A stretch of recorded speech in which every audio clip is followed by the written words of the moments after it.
Salam Bhinneka Tunggal Ika. Sahabat Indonesia dan sahabat di luar Indonesia yang saya hormati. Terima kasih Anda telah menyimak video-video saya dan terima kasih kepada Anda yang telah mensubscribe channel Dokterku dari Bali. Semoga memberikan manfaat kesehatan yang lebih baik.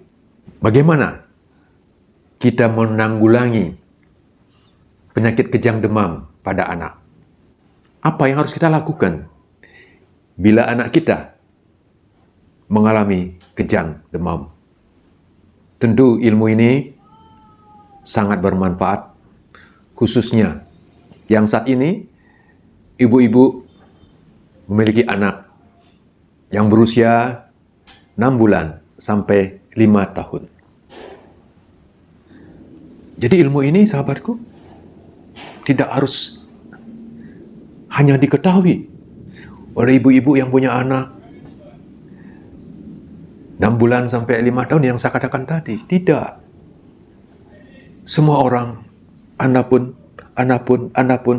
perlu tahu. Ya. Karena Anda punya keponakan, ya. Atau Anda melihat anak teman Anda mengalami hal seperti itu. Atau suatu saat nanti Anda punya anak, Anda punya ilmu. Ya, dari sekarang Anda sudah punya ilmu. Paling tidak Anda bisa menolong juga orang lain. Ya. Keponakan Anda mungkin, ya, anak daripada teman Anda. Ya, bila mengalami kondisi kejang demam. Apa itu penyakit kejang demam? Sesuai dengan namanya, kejang demam. Berarti kejang terjadi bila demam, terutama demam yang tinggi, di atas 38 derajat Celcius. Terjadi pada siapa? Penyakit ini terjadi pada usia anak, ya, atau dikatakan bayi, ya, dari usia 6 bulan sampai anak berusia 5 tahun. Itu masih ada risiko terjadi kejang demam. Jadi 6 bulan sampai 5 tahun itu ada risiko terjadi kejang demam pada anak-anak. Itu tidak semua anak usia itu mengalami kondisi kejang bila demam, tidak. Ada yang mengatakan dari suatu penelitian bahwa dari 100 anak usia yang saya katakan tadi, 2-5 anak punya risiko untuk kena penyakit kejang demam. Nah, dari usia 6 bulan sampai 5 tahun yang saya katakan tadi, tentu ada usia yang paling sering mengalami kejang demam, yaitu di usia 1 tahun sampai usia 1,5 tahun. Itu sangat rentan. Sebelumnya pernah kejang karena demam, mengalami demam, jadi kemungkinan besar kapanpun dia demam, anak tersebut kemungkinan besar bisa mengalami kejang.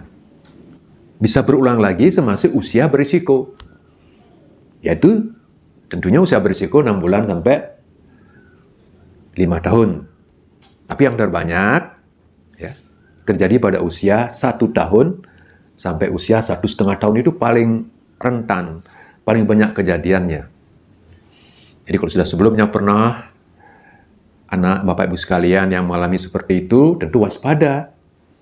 Setiap demam-demam sedikit sudah segera bertindak. Jangan sampai demamnya di atas 38 atau 38 ke atas. Karena kemungkinan setelah demamnya mencapai 38 ke atas akan terjadi kejang. Ya. Udah siap-siap dari awal, jangan sampai terjadi demam yang tinggi.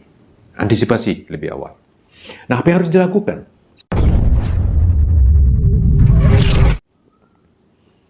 Yang harus Bapak Ibu lakukan adalah segera turunkan panas anak. Ya, dengan cara tentu memberikan obat penurun panas, yang mana yang umum di masyarakat, penurun panas yang umum itu adalah paracetamol. Sesuai dengan dosis. Ya, sesuai dengan dosis anak. Silakan dibaca brosurnya dengan baik pada obat tersebut. Obat ini gampang didapat karena merupakan obat bebas. Atau bisa diberikan obat panas yang lain, seperti golongan ibuprofen. Yang terkenal di pasaran, bisa dijual bebas juga, yaitu Proris. Ya, Proris sirup. Itu isinya ibuprofen. Ya, silakan dosisnya dibaca pada brosur obat tersebut. Ya, supaya tepat. Ini bisa diberikan obat-obat ini setiap 6 jam, sahabatku. 4 kali sehari. Ya, kalau masih dia panas, setelah 6 jam, bisa kita berikan lagi. Bahkan darurat sekali, karena sangat tinggi, 5 jam. 5 jam, berani kita berikan. Ya, kalau betul-betul panasnya sangat tinggi, kita harus cegah, jangan sampai terjadi kejang. Harus kita segera turunkan. Ya, dengan obat penurun panas. Ya, 2 hal tadi ya cukup. Apakah paracetamol Anda pakai? Apakah ibuprofen atau yang terkenal di pasaran itu sirup Proris? Nah, beda kedua obat ini. Kalau paracetamol itu untuk penurun panas dan bisa menghilangkan rasa nyeri. Itu kalau paracetamol. Misalnya anaknya mungkin sakit kepala, itu bisa reda, ya. Panasnya bisa turun. Punya 2 fungsi. Namun kalau Proris atau ibuprofen, itu di samping fungsi tadi, untuk panas, menghilangkan rasa nyeri, juga sebagai anti radang, anti-inflamasi. Siapa tahu ada radang di tenggorokan si anak yang menyebabkan dia panas, ada infeksi, akan terbantu. Nah, itu bedanya. Nah, berikutnya, apa yang harus Bapak Ibu lakukan di samping memberikan obat penurun panas? Biar yakin cepat panasnya turun di bawah 37. Ada 37 ke bawah, sampai 36 ya. Temperatur normalnya ya 36 sampai 37 derajat Celcius. Jadi Bapak Ibu sekalian harus punya alat termometer di rumah ya. Semua keluarga harus punya alat termometer di rumah. Walaupun tidak punya bayi, anak-anak ya. Semua. Karena kita akan butuhkan dikala kita merasa badan kita meriang, atau anak-anak kita meriang atau panas. Kita bisa ukur. Jadi normalnya suhu tubuh seseorang itu 36 sampai 37 derajat Celcius. Itu normal. Nah, kalau sudah di atas 37 derajat Celcius, itu sudah mulai meriang. Ya, sampai 38 itu termasuk sudah kita kategorikan meriang menjelang panas tinggi. Ya, di atas 38, panas yang sedang tingginya, kemudian di atas 39, nah tentu panas yang sangat tinggi. Apalagi 40 derajat Celcius itu sangat tinggi sekali. Dan manusia tidak akan tahan dengan panas di atas 42 derajat Celcius. Kalau sudah panas sampai 42 derajat Celcius, biasanya seseorang sudah mungkin tidak sadarkan diri. Ya, sudah tidak kuat menahan panas yang terlalu tinggi. Itu biasanya batasnya 42 derajat Celcius. Nah, itu sangat jarang sahabatku ya. Jadi jangan sampai lah 40 derajatnya jangan sampai. Ya, begitu 38 derajat Celcius sudah kita antisipasi dengan memberikan obat, kemudian banyak minum. Nah, tentu ada yang ketiga yang perlu dilakukan lagi adalah kompres. Ya, kompres air. Ya. Menggunakan anduk yang telah dibasahi air. Air apa? Ya, tentu yang terbaik air hangat kuku. Ya, air hangat, basahkan handuknya, tentunya handuknya yang sedang ya, yang bisa menyelimuti tubuh si anak, kemudian diperas, kemudian ditempelkan pada seluruh tubuh anak, termasuk di ketiak, di depan. Tentu dengan demikian, karena airnya hangat, pori-pori terbuka, sehingga panas lebih cepat keluar, itu yang pertama. Nah, tentu dengan adanya air di handuk yang diselimuti ke badan anak yang demam, tentu lambat laun jelas handuk ini akan mendingin, tidak terus hangat kan, itu bisa temperaturnya 36 derajat, bahkan bisa 35 derajat Celcius. Itu akan menarik panas dari tubuh si anak. Nah, ini berlaku namanya asas black, ya, asas black. di mana panas akan pindah dari temperatur tinggi ke temperatur yang lebih rendah. Jadi panas akan pindah dari temperatur tinggi pada tubuh si anak, misalnya 39 derajat Celcius, ya kan tinggi ya, akan pindah ke anduk yang diselimuti di seluruh badannya, di mana temperatur anduk itu mungkin di bawah 37 derajat Celcius, 36 derajat Celcius, sehingga lama-lama anduknya pasti hangat. Setelah anduknya dibolak-balik, ya, sekian menit, ya, sampai 10 menit misalnya, kita coba cek kembali, anduknya pasti hangat. Boleh ganti lagi, tapi evaluasi. Ya, evaluasi kalau temperatur masih di atas 37, ulangi lagi. Kompresnya lagi diperas dengan air yang baru, ya, kemudian ditempelkan lagi. Evaluasi, jangan sampai terlalu kedinginan. Ya, kalau sudah 37 derajat Celcius ya berhenti. Kalau terus Anda lakukan kompres tadi, panasnya bisa turun sekali sampai 35 nanti, ya 35 derajat Celcius. Kedinginan, jangan sampai. Evaluasi. Makanya perlu alat termometer demam. Ya, perlu alat termometer demam di setiap rumah tangga. Ya, panas akan lebih cepat mengalir keluar tergantung luas permukaan tubuh yang diselimuti oleh anduk yang dibasahi tadi. Kalau semakin luas permukaan tubuhnya diselimuti anduk, jelas panasnya akan lebih banyak keluar.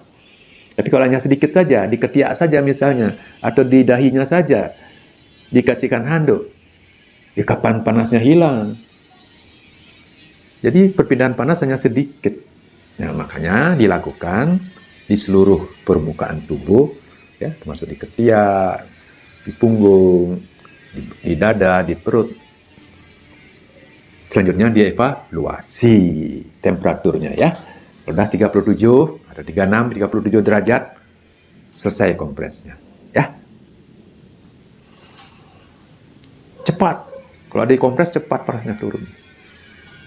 Nah, tentu sahabatku, saya juga informasikan kepada sahabatku, kepada Bapak Ibu sekalian, ada lagi cara yang lain yang mempercepat penurunan panas, yaitu bisa menggunakan di samping paracetamol, obat minum, dan ibuprofen tadi, salah satu, bisa juga lewat obat ini dimasukkan ke anus, sehingga obatnya berbentuk suppositoria, yang umum di pasaran namanya pamol, isinya paracetamol. Ya, itu dosisnya sahabatku, Bapak Ibu sekalian. Untuk umur 2 tahun sampai 4 tahun, itu 125 mg.